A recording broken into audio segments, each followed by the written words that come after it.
नमस्कार दोस्तों, एक बार फिर से आपका एग्जाम डे यूट्यूब चैनल में स्वागत है। तो आज है 16 अक्टूबर और आज के एसएससी सीएचएसएल की फर्स्ट एंड सेकंड शिफ्ट का एग्जाम समाप्त हो चुका है। तो कौन कौन से प्रश्न आज की शिफ्ट में यहां पर पूछे गए, बिल्कुल 100% रियल प्रश्नों का सटीक एनालिसिस किया जाएगा। यदि आप एग्जाम देने के लिए जाने वाले हो तो कौन कौन से प्रश्न यहाँ पर लगातार पूछे जा रहे हैं, यह भी आपको जानने को मिलेगा। तो जल्दी से वीडियो को लाइक कीजिए, चैनल को सब्सक्राइब कीजिए और देखते रहिए। देखिए यहाँ पर वही प्रश्न दिखाए जा रहे हैं जो बच्चों ने हमारे पास भेजे हैं। तो एक प्रश्न आया हुआ है कि आंध्र प्रदेश राज्य को भाषा के आधार पर कब गठित किया गया। तो इसका जो सही उत्तर है वह है 1 नवंबर 1956 को। ठीक है, तो इसे आप देख लीजिए। हालांकि ऐसे प्रश्न ज़्यादातर पूछे नहीं जाते हैं, लेकिन ये प्रश्न आंध्र प्रदेश हो गया, तेलंगाना हो गया, क्योंकि नया राज्य है।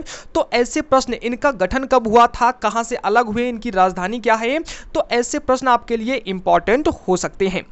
अगला एक प्रश्न दोस्तों यहां पर पूछा गया कि भारत तथा पाकिस्तान के विभाजन के समय गवर्नर जनरल कौन था। तो इसका सही उत्तर है लॉर्ड माउंटबेटन। दोस्तों आपको बता दें, इसका सही उत्तर तो आपका ये है, लेकिन आपको एक बात बता दें कि जितने भी यहां पर गवर्नर जनरल थे वे प्रश्न आपको देखने को मिल सकते हैं, कोई ना कोई प्रश्न यहां पर। तो इसलिए जितने भी गवर्नर जनरल भारत में हुए हैं उनको आप तैयार कर लीजिए, ये प्रश्न काफी इंपॉर्टेंट होते हैं। अगले प्रश्न की तरफ बढ़ते हैं। तो एक प्रश्न यहां पर पूछा गया है कि पर्यावरण में पाई जाने वाली दूसरी सबसे ज्यादा अधिक मात्रा में गैस कौन सी है। यानी कि पर्यावरण में जो गैसें पाई जाती हैं उनमें दूसरे नंबर पर सबसे ज्यादा पाई जाने वाली गैस कौन सी है। इसका सही उत्तर है ऑक्सीजन। ऑक्सीजन दूसरे नंबर पर सबसे ज्यादा पाई जाती है, जिसका फॉर्मूला O2 होता है। सबसे ज्यादा कौन सी पाई जाती है, नाइट्रोजन, यानी कि N2। ठीक है, तो अपना जो वायुमंडल है, पर्यावरण है, उसमें नाइट्रोजन गैस सबसे ज्यादा पाई जाती है। उसके बाद नंबर आता है ऑक्सीजन गैस का। ठीक है, तो दूसरे नंबर पर कौन सी है गैस, ऑक्सीजन गैस। तैयार कर लीजिए, यह प्रश्न इंपॉर्टेंट होता है। अगला प्रश्न यहाँ पर पूछा गया कि पुष्यमित्र शुंग ने किसको हराकर शुंग वंश की स्थापना की थी। तो ये प्रश्न यहाँ पर पूछा गया, और देखिए जितने भी यहाँ पर वंश हुए हैं ये प्रश्न काफी इंपॉर्टेंट है। तो ऐसे वंश के प्रश्न तैयार आप जरूर कर लीजिए। ठीक है, इसके बाद कुश वंश की किसने स्थापना की थी, ये प्रश्न भी आपको यहाँ पर मिलेंगे। तो जल्दी से कमेंट बॉक्स में हमें इसका उत्तर बताइएगा कि किसका सही उत्तर क्या होगा। अगला एक प्रश्न यहाँ पर पूछा गया कि 2019 में चिकित्सा के क्षेत्र में नोबेल पुरस्कार से किसे सम्मानित किया गया था।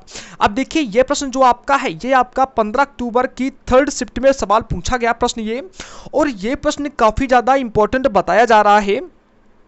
अब देखिए आप यहां पर पता कर लीजिए कि 2019 में चिकित्सा के क्षेत्र में जो नोबेल पुरस्कार दिया गया वह 3 लोगों को दिया गया है। Peter Radcliffe, great सिमेंसा, William केलिंग junior जो हैं उनको यहां पर दिया गया है। तो अब देखिए आपको अगर ऐसा प्रश्न पूछा जा सकता है तो इन तीनों में से कोई भी एक ऑप्शन दिया जाएगा। तो इसलिए इन तीनों को तैयार कर लीजिए ताकि यह प्रश्न आपका कहीं से भी बचकर ना जाए। तो ऐसा प्रश्न इंपॉर्टेंट है, काफी हद तक काफी बार शिफ्ट में पूछा गया है यह प्रश्न। अगला दोस्तों एक यहाँ पर प्रश्न पूछा गया 2019 में रसायन विज्ञान में नोबेल प्राइज किसे दिया गया। तो दोस्तों इसका हमें उत्तर बताइएगा, ये प्रश्न काफी इंपॉर्टेंट है। एक प्रश्न यहाँ पर और पूछा गया कि लोकसभा को कौन भंग कर सकता है।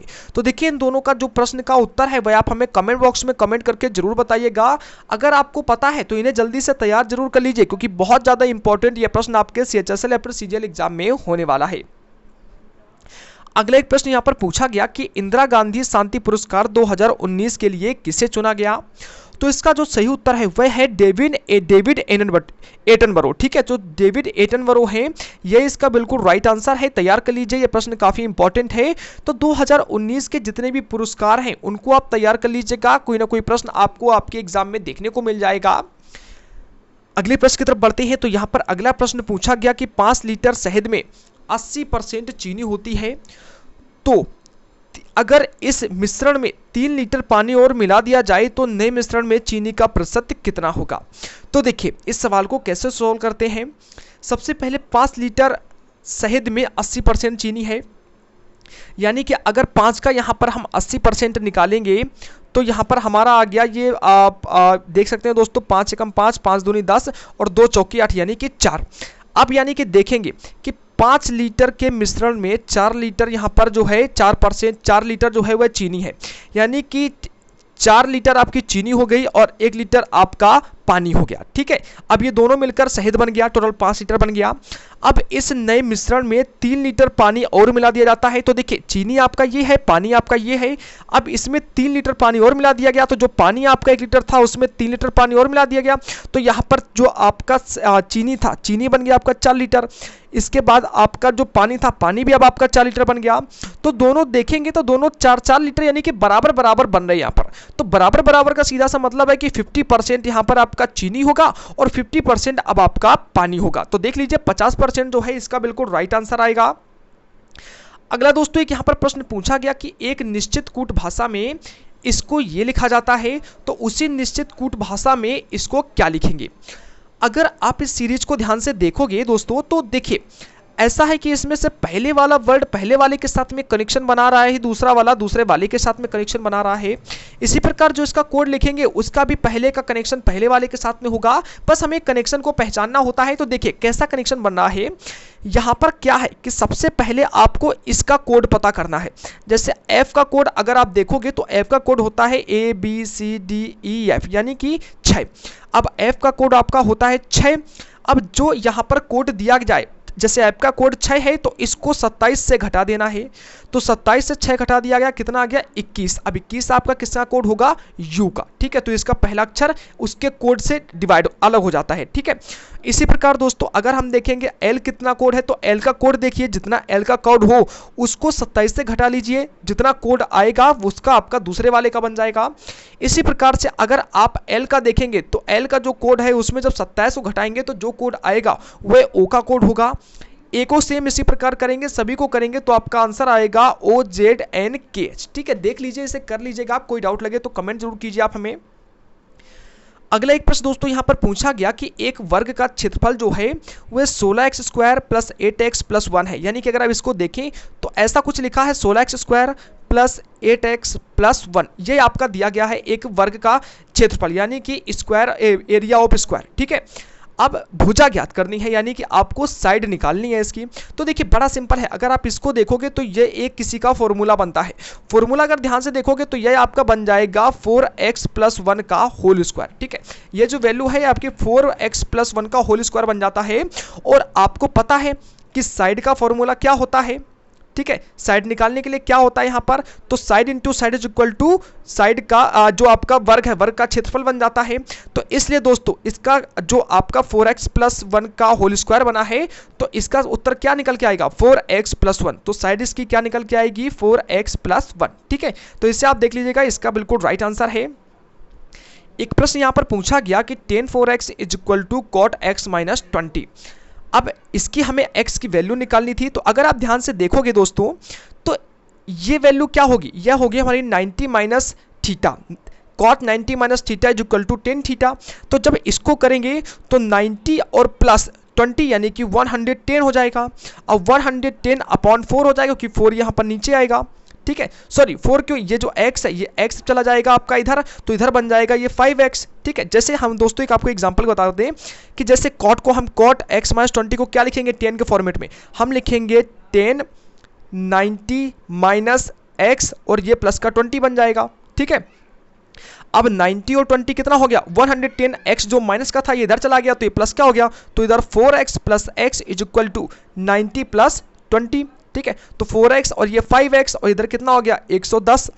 अब 4 इधर 5x = 110 हो गया, x = 5 × 2 = 10 और 5 × 2 = 10 20। तो x की वैल्यू आपकी कितनी निकल के आ जाएगी 22। देख लीजिए दोस्तों इसका बिल्कुल राइट आंसर है। अगला दोस्तों एक यहाँ पर प्रश्न पूछा गया रीजनिंग से कि एक आर्टिकल को 810 रुपए में बेचने पर 10% की हानि होती है तो 4% का लाभ कमाने के लिए उसे कितने रुपए में बेचना होगा। देखिए सबसे पहले तो हम आपको बता दें, बहुत ही इसका एक सिंपल सा तरीका है। तरीका दोस्तों ये कि 810 रुपए में जब उस आर्टिकल को बेचा गया तो आपको 10% की हानि हुई। अब उसको 4% के लाभ कमाने के लिए कितने रुपए में बेचना होगा।